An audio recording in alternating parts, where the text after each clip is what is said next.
Hey guys, welcome back. So today I'm going to be doing a bunch of LECA plant chores. So that includes making my nutrient solution, changing my nutrient solution, but also looking at different kinds of plants. Like I'm going to look at Hoyas and talk to you about what I usually do with my Hoyas in LECA. Same with my Philodendrons, Monsteras. So I guess I'll just grab the water. And as I go guys, I'm just going to, I guess if there's a question that, I remember that someone has asked about LECA, I might answer it here. But this is kind of like an informal video. It has been yet another month, and the last time I changed my nutrient solution was a month ago. So I need to do this today. I'm just grabbing the water. Based on the number of plants I have in my collection, I use a 13-gallon bucket here. So I'm just gonna grab the water. I've gotten a few questions about temperature. So I don't know if this is proper, but I'm just using this instant thermometer situation. So we're looking at 67 degrees Fahrenheit. I usually recommend going on the cooler side. When you creep up to the higher temperatures, bacteria start to live and thrive.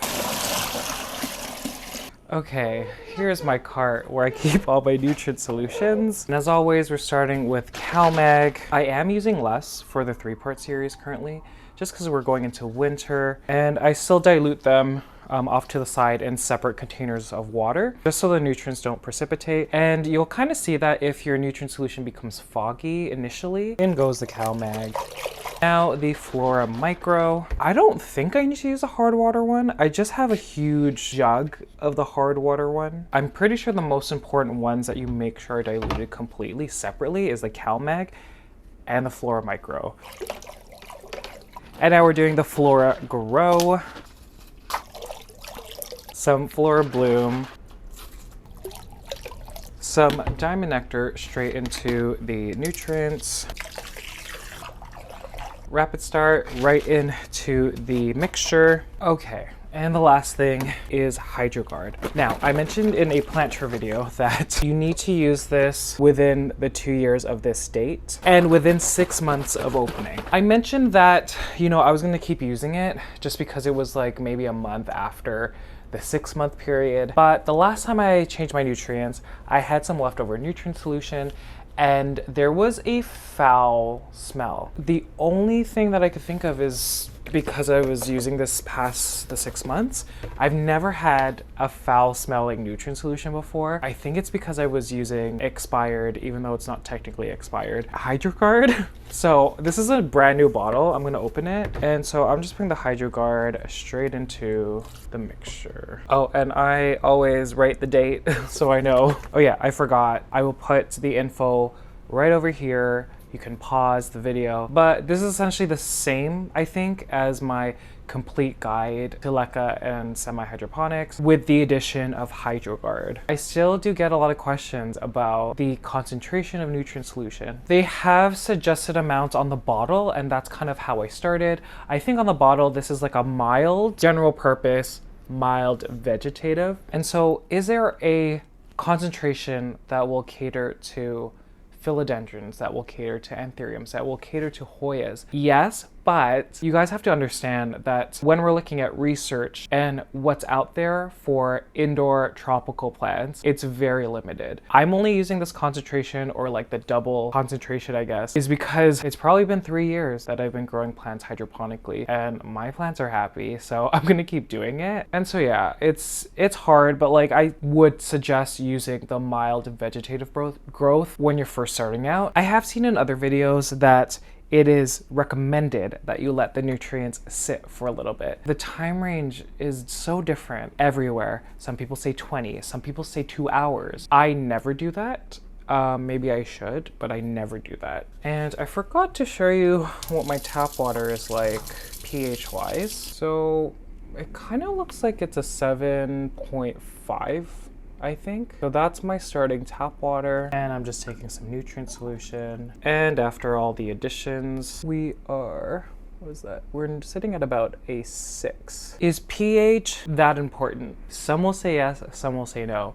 It's really hard because I believe that your starting pH should be between 5.5 to 6.5, but if they go a bit acidic, so if you potentially have a pH of 4, it's generally okay. And I don't necessarily see my plant suffering. You know, 5.5 to 6.5 is kind of like the happy range where it captures the majority of the nutrients. Personally, my nutrient solution goes way acidic. I want to say 4 after a week of the plant sitting in the same nutrient solution, and they're happy. So it really depends. It also depends on environment as well. Okay guys, so let's start off with my Monstera Bromarx Flame. Yes, I'm going to show off this plant any opportunity I have. So I get questions about this bucket. I got this bucket and net pot from, I think it's Indoor Grow in Canada, but I know there's a ton of hydroponic stores and shops that sell this. I'm pretty sure it was about 3 to 4 weeks ago, the last time I changed the nutrient solution, and oh, look at those roots. Okay,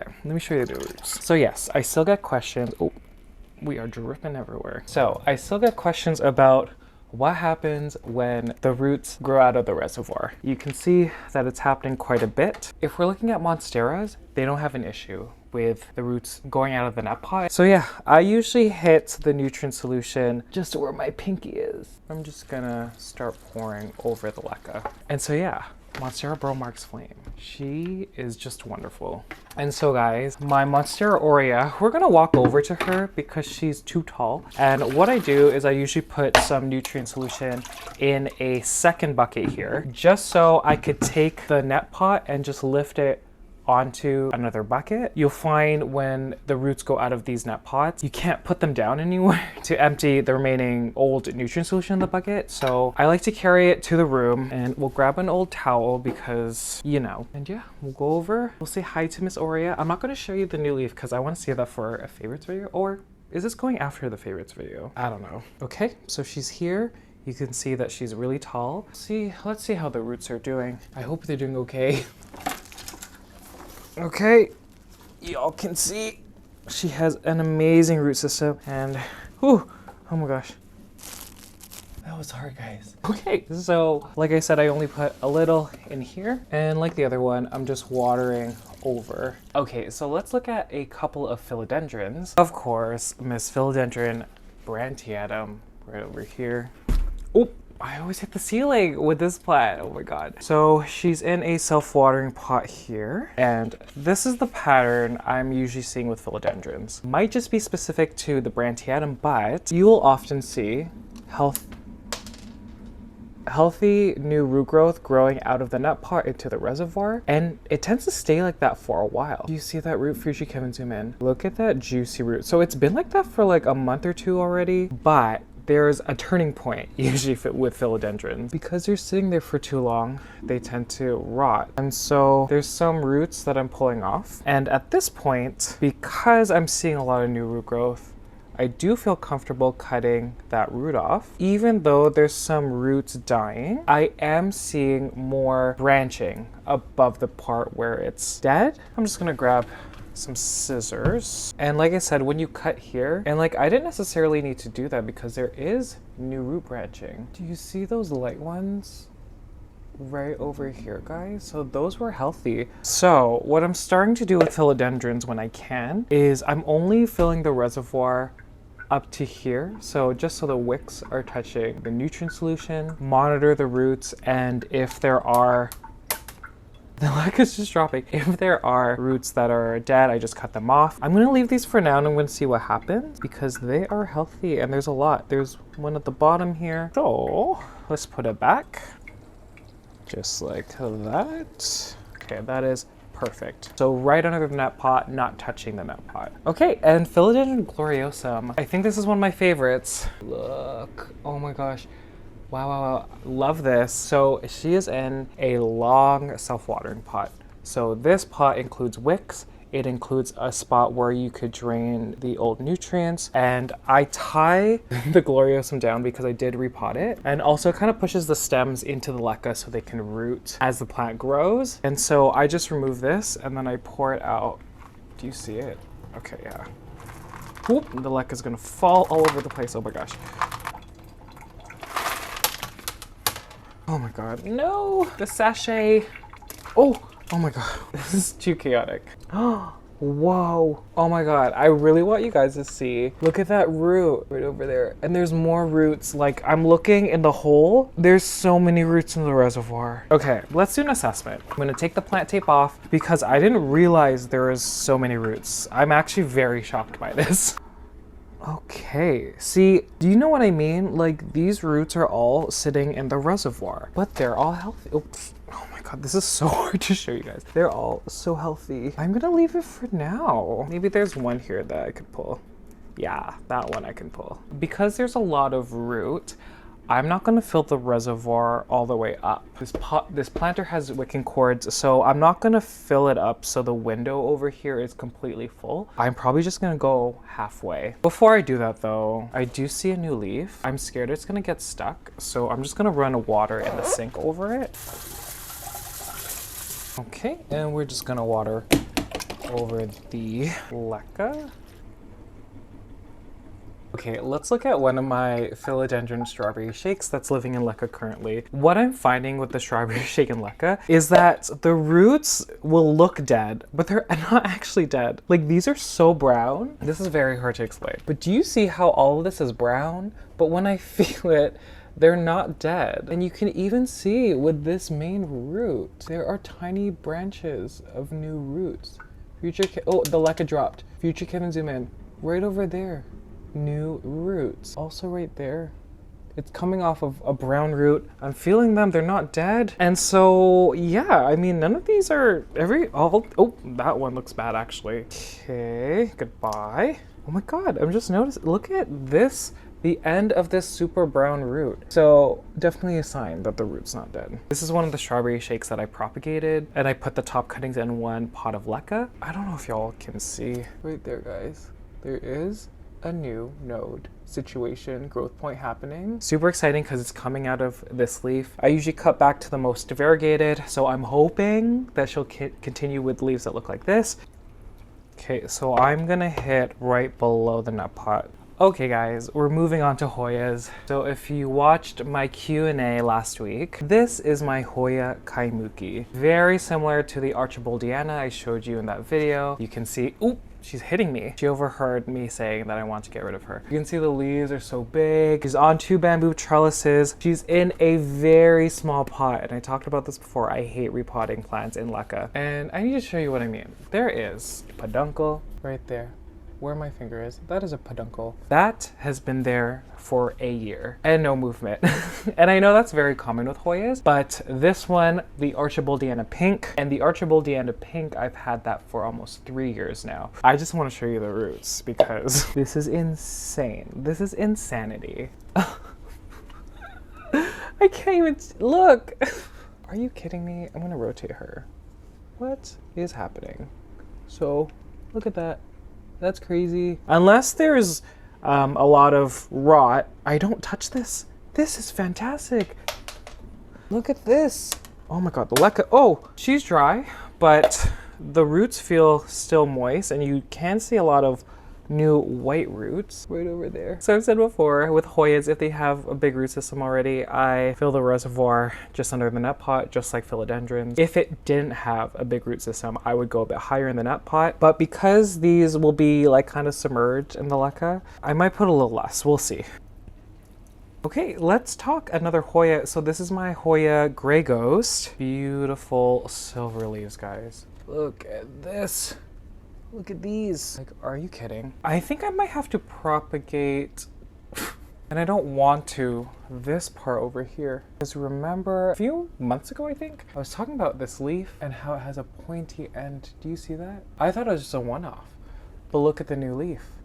It is clearly not a one-off. Just because I don't want the leaves to continue to look that way, I'm probably gonna cut it like right here. Anyhow, that's a thing for another video. Let me know what you think. Okay, so looking here, it looks to me there's some dead roots here. I'm just gonna take it off, but there's some over here as well. So for these self-watering pots, I only fill up the reservoir up to here. I'm just adding over top, just like the others. And so just hitting right below will bring you about halfway on this meter. Ooh, okay, a similar plant, so Hoya Nova Ghost.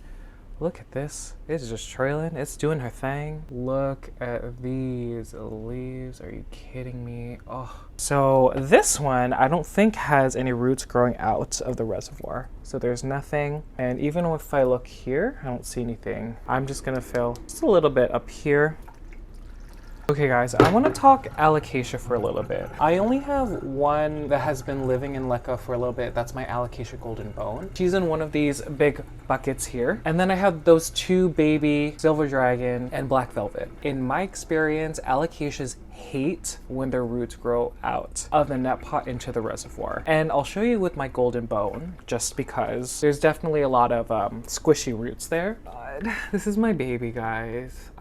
This is one of my older plants, and I had to cut her down because of the spider mites, but do you see the color of these backs, guys? Oh my, wow. This is a beautiful plant. So I find, and you're starting to see it with some of these leaves, the edges start to yellow if the main root system is sitting in the nutrient reservoir. Okay, I think I'm just gonna put this in the sink, hold on. Squish central. I'm just gonna cut them all. So if y'all wanna know what I use to clean my buckets, I just rinse them really well, and then I use 5% vinegar, not diluted, 5% straight up vinegar, and I just spray and wipe, and then I wait for it to dry completely. Whew. This is wild. Okay, so I'm just gonna, here. I just pulled one off. And again, this isn't necessarily bad. You know, it's just part of maintenance. You can see that the Alocasia is fine. There are new roots coming. Just as long as there's new roots coming, and you see the super white ones. And I wanna show you something. So I just broke one off. This part of the root here was sticking out of the net pot. It is still healthy, but I just cut it off for an example. Because the rest of the roots were sitting in the reservoir, they're like done. It's funny because you know how like you have rotted roots and they smell, or like, you know, when you take it out of the net pot it smells. Nope, doesn't smell at all. Okay, this is the one situation I am going to run or flush the LECA. So I'm just putting in the sink here, and we're just gonna, oh, that's hot water. Oh my gosh. The next time you see it, it's dead. I'm kidding. So there's still, again, healthy roots. Alrighty, I'm just adding nutrient solution. I'm just gonna hit the LECA slightly, just so the LECA on top can have access to the water and nutrients. Oh, look at these leaves. Look at her. Oh my gosh, this golden bone is everything. Oh my gosh. Okay, and I'll just talk about these babies. Alocasia silver dragon, Alocasia black velvet. I kept the two mamas at my workplace, and I just took one corm or a few corms, and now look at them. They're so cute, especially the black velvet. Look at you. Okay, so they're in LECA in these self-watering pots. No roots coming out of the net pot. I always wonder, because I feel like 2 years ago, that's when everyone was, you know, finding out about growing plants in LECA or any form of passive hydroponics, whether that's LECA or PON. But are y'all still doing it? Because 3 years ago, I don't even know how long. 2 years ago? Was it 3? It was almost 3 years ago that I transferred all my plants into LECA. It's still my preferred method, and I'm always curious to know if y'all stuck with it. Okay, orchids, specifically Phalaenopsis. So this is my Phalaenopsis looseberry Trinity. So I just recently transferred all my Phalaenopsis into LECA. It's been, I think, 2 weeks. Because Phalaenopsis love air, I don't put the nutrient solution up to here. I just let it hit the wicks here. That's why it's okay when you see a bunch of like orchids, you'll see the roots just coming out of the pot, and that's fine. They actually like it. Obviously, if they get too dry, then they don't like it. Yeah, we'll see what happens. Ooh, oh my God, this new root. When did you come out? Okay, this is definitely new. Look at that. Oh, look at that. Also, because I've never grown Phalaenopsis in LECA, don't know about the strength of the nutrient solution. This might be too strong, but we're just gonna go with it. I don't know which one this is, but I think it's the mini mark. I'm pretty sure, just based on the size of the spike coming. So remember, there was a spike coming. It's grown quite a bit, and she's like a little thing. So I'm gonna have flowers. Hopefully, like maybe January, February. I'm like so excited for you. But again, the leaves have really perked up. They're well hydrated when you touch them. I have heard the salts really affect Phalaenopsis roots, so I might have to adjust what I'm doing with these. How wonderful. So obviously, like, I'm just doing this because it's part of my routine. With my plants in LECA, I've never grown Phalaenopsis in LECA. I only transferred them 2 weeks ago. So anything you saw that I was doing is experimental. Okay, I already took a peek because I thought I was done. I was just gonna talk about like other plants that aren't in LECA that I've experienced. Okay, I haven't looked at this Syngonium. It's not a Syngonium. Oh my God, what am I doing? I need to eat, it's lunchtime. Oh my God, Syndapsis. Okay, so I propagated these, I want to say a while ago, like a month and a half ago, and I just popped them into LECA. There hasn't been any movement. I mean, this was the top cutting and she pushed out this new leaf, but she's like pretty small. Look, look, look, look. This is a big deal. Wow. Okay, these are healthy. Look at those. I'm pretty sure I only had one Syndapsis. No, I had two. I had a Silver Splash, my Trivii Moonlight. That Syndapsis, when I put into LECA, she really took off. I had to propagate her though, just because I don't think the soil roots when I transferred her adapted well and they died. But when she started pushing out adapted roots to LECA, she really took off. So my Trivii Moonlight, if I haven't put in a picture yet, that plant grew so quickly the moment she had roots growing into the reservoir. And I don't think I had any rot issues with the roots growing out of the reservoir. Looking at the rest of my collection, I don't have any anthuriums currently in LECA. And so what I find with anthuriums, it's kind of similar to alocasias. They will initially do okay if their roots grow into the water or nutrient reservoir. But when they sit there for a prolonged period of time, they tend to get mushy. And then you will definitely see it in the foliage, whether that's crisping, yellowing on the edges, and specifically with velvet anthurium. Syngonium. I have a bunch of videos propagating plants or Syngoniums into LECA, and they do amazing, guys. The only issue is that I found when the roots grow into the reservoir and they're just sitting in the nutrient reservoir, specifically if it's a variegated Syngonium, so like a Syngonium albo, the green parts of the leaves will kind of protrude more. They'll grow bigger than the variegated parts. So you'll have like this wonky looking leaf, but again, the roots kind of just sit in the reservoir and they're kind of like Syndapsis roots, like they don't care. I am going to do the rest of my nutrient changes. I kind of just picked a few plants to show you guys. I know this was more casual just because I had to do this. I was kind of pushing it. I really need to change these nutrient solutions, so I just thought I would film it. Do you guys want to see a more formal, like, this is what I think about Monsteras in LECA, this is what I think about Hoyas living in LECA, like a more serious, not serious, what am I saying? But like more in detail, pulling from pictures of the past, pulling from propagations in the past. Do you want to see like individual videos of that? Anyhow, I'm gonna get something to eat. I'm gonna finish all these nutrient changes. If you have any questions for me, please leave them in the comment section below. And if you've made it to the very end, thank you guys so much. I greatly appreciate it. And I'll see you guys later. Bye.